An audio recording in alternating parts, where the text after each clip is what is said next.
हो गया चालू। हेलो फ्रेंड्स, स्वागत है सीटेट की क्लास में। सीटेट हम लोग देख रहे हैं, अगला पेपर आपको सीटेट ही होना है, मेन पेपर है, ठीक है। चैप्टर 17 बेटा हम लोग देख रहे थे, चैप्टर 17 का basic process of teaching and learning, ठीक है। ये बड़ा चैप्टर था, 25-26 क्वेश्चन है, इससे कुछ खूब क्वेश्चन आते हैं और क्वेश्चन बहुत ऐसा नहीं है कि डिफिकल्टी हो, आसान क्वेश्चन रहते हैं। अगर आप ऑप्शंस को एनालाइज करोगे तो आपका सही ऑप्शन खुद ब खुद निकल आएगा, ठीक है। तो 15 क्वेश्चन देख चुके थे, उसके बाद का हम लोग फटाफट देख लेते हैं बेटा, ठीक है। देखते हैं अगले क्वेश्चन को। क्या क्वेश्चन है? क्वेश्चन है a teacher is trying to counsel a child. Teacher क्या है? काउंसल करने की कोशिश कर रहा है, क्या समझाने की कोशिश कर रहा है। Who is not performing well after the accident. किसी बच्चे का एक्सीडेंट हो गया है तो उसको टीचर समझा रहा है कि उसको संतावना दे रहा है, समझा रहा है, काउंसिल कर रहा है।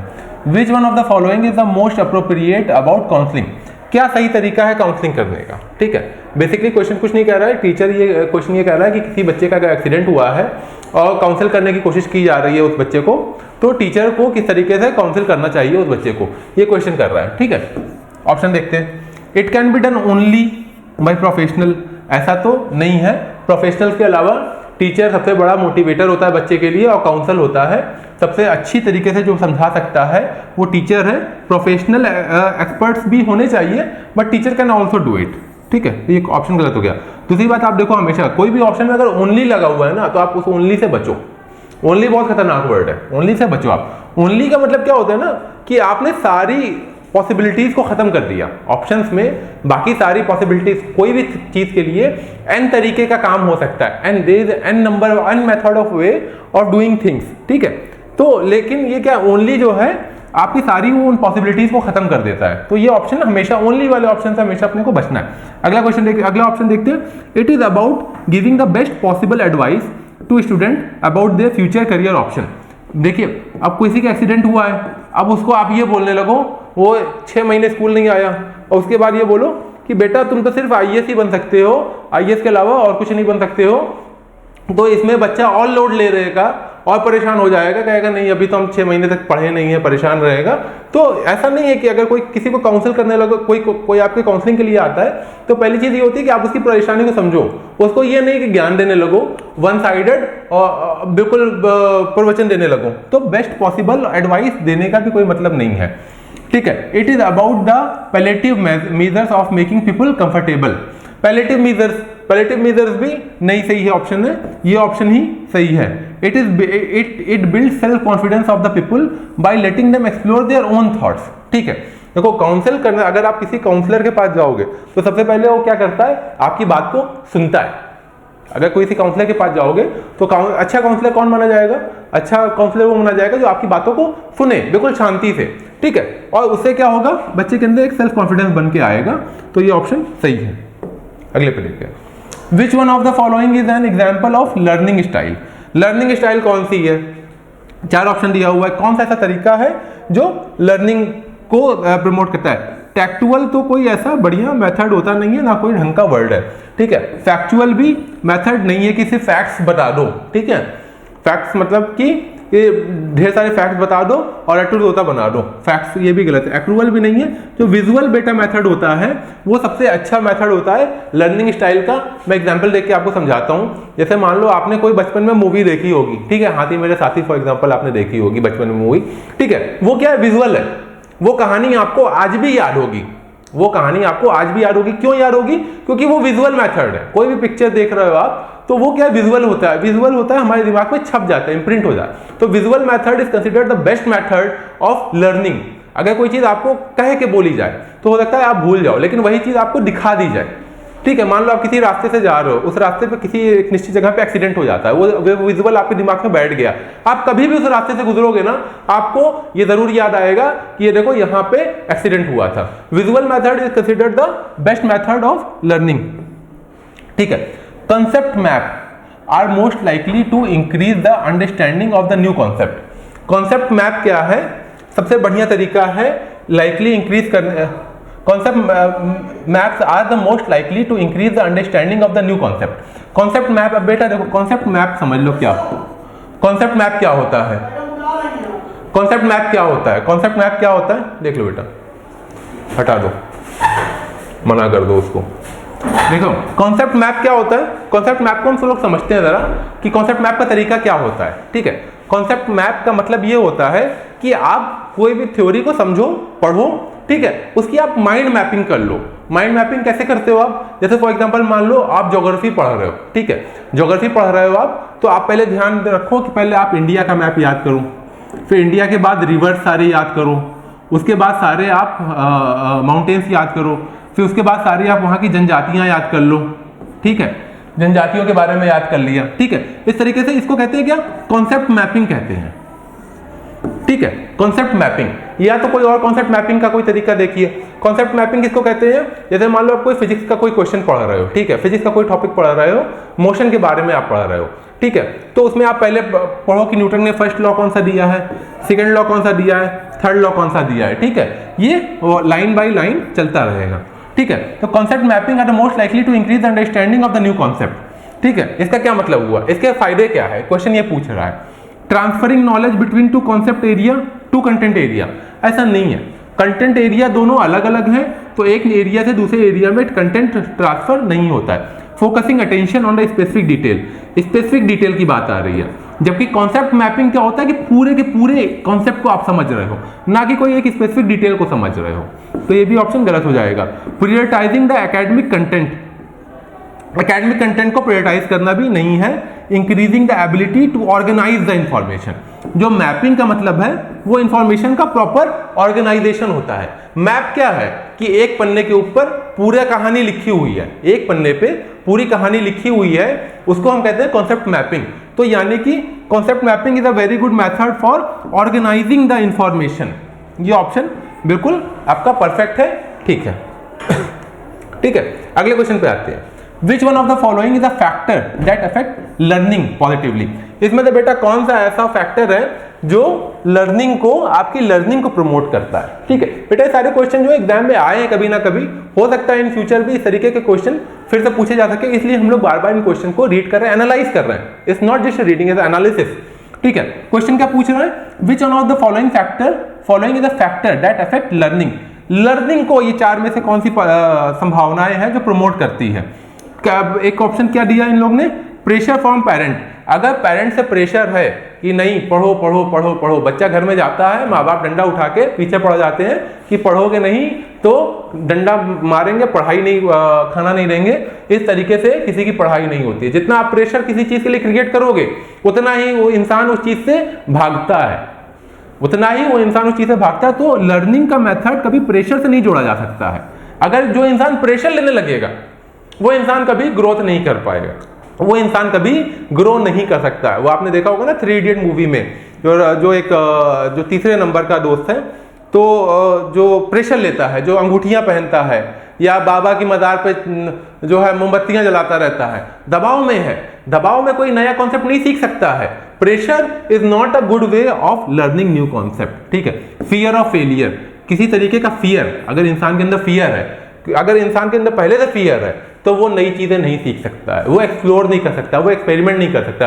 अगर आइंस्टीन के दिमाग में ये होता कि मैं अगर ये एक्सपेरिमेंट करूंगा तो मैं फेल हो जाऊंगा, तो कभी वो नया एक्सपेरिमेंट करता ही नहीं। एडिसन ने 800 बार फेलियर हुआ तब उसके बाद जाके उसने नया बल्ब बनाया है। ये भी फियर गलत है, fear is not, can not be the method. Competition with peer, competition अच्छी बात है, competition is a good method, ठीक है, लेकिन क्या होता है कि आपके पीयर ग्रुप में बहुत तेज बच्चे होते हैं, कमजोर बच्चे होते हैं। आपने बेंचमार्क सेट कर दिया कि नहीं टॉपर के बराबर ही मेरे को मार्क्स लेके आना है, नहीं तो मैं स्कूल छोड़ दूंगा। इस तरीके का आप प्रेशर ले लोगे, आप ग्रो नहीं कर पाओगे। सही तरीका क्या है? Third, meaningful association. अगर आपको कोई चीज याद करनी है, लर्न करना है, ठीक है, तो सबसे अच्छा तरीका क्या होता है? Meaningful association. मैं एग्जांपल बताता हूँ। कई ऐसे गाने होते हैं जिनको हम सुनते हैं, हम एसोसिएट कर पाते हैं उनसे। कई ऐसे शेर होते हैं, कई ऐसे ना, तो उनसे हम एसोसिएट कर पाते हैं। वो चीजें आपको याद रह जाती हैं, उसके लिए एफर्ट नहीं लगाना पड़ता है, वो चीजें आपको याद रह जाती हैं। तो लर्निंग का बेस्ट मेथड क्या है? Meaningful association. अगर आप उस कंसेप्ट से एसोसिएट कर पा रहे हो तो वो कहानी आपको जिंदगी भर याद रहेगी, ठीक है। To be an effective teacher it is important. बढ़िया टीचर कैसे बनते हैं? ये क्वेश्चन तो हम लोग पे भी लागू होता है कि बढ़िया टीचर कैसे बनते हैं। To be an effective teacher, to be in touch with each and every child, हर बच्चे से टच में रहो। टच में रहना ठीक है, जरूरी है, ठीक है। टीचर रोज सुबह उठे और सारे अपने बच्चों को गुड मॉर्निंग का मैसेज कर दे, कोई बहुत खास बात नहीं है, कोई इंपॉर्टेंट जरूरी नहीं है। एक अच्छा टीचर उसको कहना बहुत ज्यादा सही नहीं होगा। Emphasis dictating answer from the books, book आए क्लास में और बुक खोले और आंसर को बोलना चालू कर दे, ये तो कोई भी आदमी कर सकता है, ये इफेक्टिव टीचिंग का मेथड नहीं है। फोकस ऑन इंडिविजुअल लर्निंग, एक एक बच्चे की लर्निंग के ऊपर ध्यान दे rather than group activity. Group activity भी बहुत जरूरी होती है, इंडिविजुअल लर्निंग तो जरूरी है लेकिन ग्रुप एक्टिविटी भी जरूरी होती है, ठीक है। तो ये ऑप्शन गलत हो जाएगा, आपका सही ऑप्शन क्या है? Avoid disruption cause due to questioning by children. Teacher जो इफेक्टिव टीचर है उसके लिए एक बहुत इंपॉर्टेंट फैक्टर क्या है कि डिस्ट्रप्शन। क्लास में कई बच्चे ऐसे होते हैं जो हाथ खड़े करके सिर्फ क्लास को डिस्टर्ब करने के लिए क्वेश्चन पूछते हैं, तो ऐसे बच्चों को ज्यादा सपोर्ट नहीं करना चाहिए, ये आपका ऑप्शन सही हो जाएगा। Teacher need to create a good classroom environment, कि कोई टीचर है, कोई अध्यापक है, शिक्षक है, वो क्लासरूम का बढ़िया एनवायरनमेंट बनाना चाहता है कि बच्चे अच्छे से पढ़ लें, चलो ठीक है, यहाँ तक ठीक है। To create such as learning environment which one of the following given statement is not true. ये देखिए, अगर ये नॉट आपसे क्वेश्चन पढ़ने में मिस हो गया तो आप क्वेश्चन निश्चित गलत कर दोगे, इसीलिए कहते हैं क्वेश्चन को सही से पढ़ना, कम से कम क्वेश्चन को सॉल्व करने से पहले 2 बार क्वेश्चन को आप जरूर पढ़ो, ठीक है। क्योंकि क्या होता है, कई बार ऐसा होता है कि आपको आता होता है, आप एग्जाम देके आओगे सीटेट का, आप आओगे क्वेश्चन मिलाओगे, आपको लगेगा कि 4-5 क्वेश्चन ऐसे आप गलत करके आओगे जो आपको लगेगा कि अरे तो मेरे को आता था, ठीक है, फिर भी कैसे गलत हो गया, क्यों? क्योंकि वो खुद की लापरवाही से गलत हो गया। खुद की लापरवाही कैसे हुई? हमने एक बार पढ़ा क्वेश्चन, हमको लगा हमको तो समझ में आ गया, लेकिन अगर फिर भी समझ में भी आ रहा है, फिर भी आप कम से कम 2 बार क्वेश्चन पढ़ो, निश्चित पढ़ो, उसी से ये जो छोटी छोटी गलतियां होती हैं ये नहीं होगी, ठीक है। तो ये कौन सा सही तरीका है? 3 तरीके सही है, एक तरीका गलत है। अच्छे टीचर बनने का 3 तरीका सही है, एक तरीका गलत है, वो एक तरीके को हमको निकालना है। पॉजिटिव टोन ऑफ टीचर, अच्छी बात है। एक्सेप्टेंस ऑफ चाइल्ड होना ही चाहिए। अप्रूवल ऑफ चाइल्ड एफर्ट होना चाहिए। ये जो आपका ऑप्शन है ये अच्छे टीचर की फैसिलिटी क्वालिटी नहीं है। क्या? Compliance with teachers. जो एक टीचर है वो अच्छा टीचर बनना चाहता है, वो बाकी टीचर्स को देखे और उनकी हाँ में हाँ मिलाए, इससे तो कोई मतलब नहीं निकलता है। कोई अच्छे टीचर होने की क्वालिटी ये नहीं है। कंप्लायंस विद टीचर, कंप्लायंस मतलब कि अनुपालन करना, बाकी शिक्षक का अनुपालन करना। मान लो किसी स्कूल में 10 टीचर पढ़ा रहे हैं, 9 टीचर जो है फैक्ट्स के ऊपर पढ़ा रहे हैं, सिर्फ रट्टू तोता बना रहे हैं, लेकिन अगर आपको लगता है कि तरीका नहीं सही है तो आप आवाज उठाओ, आप अपने तरीके से पढ़ाना चालू कर दो, ठीक है। टीचर्स, शिक्षक, in order to help learners को हेल्प करने के लिए नई नॉलेज बनाने में किस चीज पे फोकस करना चाहिए? एक टीचर को नई नॉलेज अपने बच्चे में इम्बाइब करना है तो किस चीज पे फोकस होना चाहिए, ये क्वेश्चन पूछता है। Master learning of the concept of by learner, उस कॉन्सेप्ट को बिल्कुल रट्टू तोता बन के याद कर डालो, लर्न कर डालो, ठीक है। ये तो तरीका नहीं सही है। स्कोर और मार्क्स की बात हो रही है। स्कोर और marks is not a parameter. आपको बहुत अच्छे से आता है, हो सकता है आपके स्कोर्स उतने अच्छे नहीं आ रहे हो, इसका ये मतलब नहीं कि स्कोर्स अच्छे आपकी नॉलेज नहीं है, ठीक है। न्यूटन ने बेटा किसी भी तरीके का कोई टेस्ट नहीं दिया था, फिर भी उसने बहुत ढेर सारी नई नई खोज की। स्कोर और मार्क्स उसको का फर्क नहीं पड़ता है। जिसको सीखना है उसको सीखना है, जिसको बढ़ना है बढ़ना है, जिसको नया कुछ खोजना है वो खोज ही लेगा ना, उसको इन सब चीजों से कोई फर्क नहीं पड़ता, स्कोर और मार्क्स से कोई फर्क नहीं पड़ता है। Making sure that learner memorise everything, फिर देखिए मेमोराइज की बात आ रही है। मेमोराइज करना जरूरी नहीं है, अगर आप चीजों को समझ गए हो तो आपका काम हो गया है। Memorising is not a real thing. Involving learner for active participation, this is the right method of teaching, कि अपने लर्नर्स को इन्वॉल्व करो कि वो पार्टिसिपेट करें, ठीक है। जैसे मान लो कोई बायो का टीचर है, अगर वो जो है बॉटनी पढ़ा रहा है, ठीक है, पेड़ पौधे के बारे में पढ़ा रहा है, तो बच्चों को पहले एक प्रोजेक्ट दे दिया जाए कि आप जाओ और इस जॉनरे और इस फाइलम के सारे पेड़ बाहर तोड़ लो। वो बच्चे को इन्वॉल्व करो एक्टिविटी में, ठीक है। Involving the learner for active participation is the right option. अगला क्वेश्चन देखते हैं बेटा। Learning experience should be planned in a manner, learning experience को, जो बच्चों को सिखाने का जो तरीका, उसको इस तरीके से प्लान करें so as to make learning meaningful, ठीक है, अच्छी बात है। Which one of the following give learning experience does not, अब देखिए नॉट है, नॉट को ध्यान देना है इस क्वेश्चन में कि 3 ऑप्शन सही होंगे, एक ऑप्शन गलत होगा, ठीक है, not facilitate the meaningful learning. कौन सा 4 में से कौन सा ऐसा एक सिंगल ऑप्शन है जो लर्निंग को फैसिलिटेट नहीं करता है, जिससे लर्निंग को हेल्प नहीं मिलेगी। ठीक है, 4 ऑप्शन है, उसमें से एक ऑप्शन है presentation of the topic.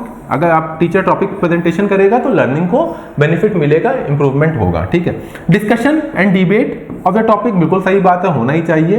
Questions बनाना उन टॉपिक पे, ये भी सही तरीका है। रिपीटेशन नहीं होना चाहिए, एक ही बात को बार बार कहने का मतलब नहीं है। बेस्ड ऑन मियर रिकॉल, सिर्फ रिकॉल करें कि मैंने बेटा चौथे लेक्चर में क्या पढ़ाया था वही याद करो और कुछ नया नहीं बताए। ठीक है, रिपीटेशन की से कोई फायदा नहीं होता। Repetition is not a good way of learning, is not a right method of learning. एक ही चीज को बार बार रिपीट करना से कोई बहुत ज्यादा फायदा नहीं होता है।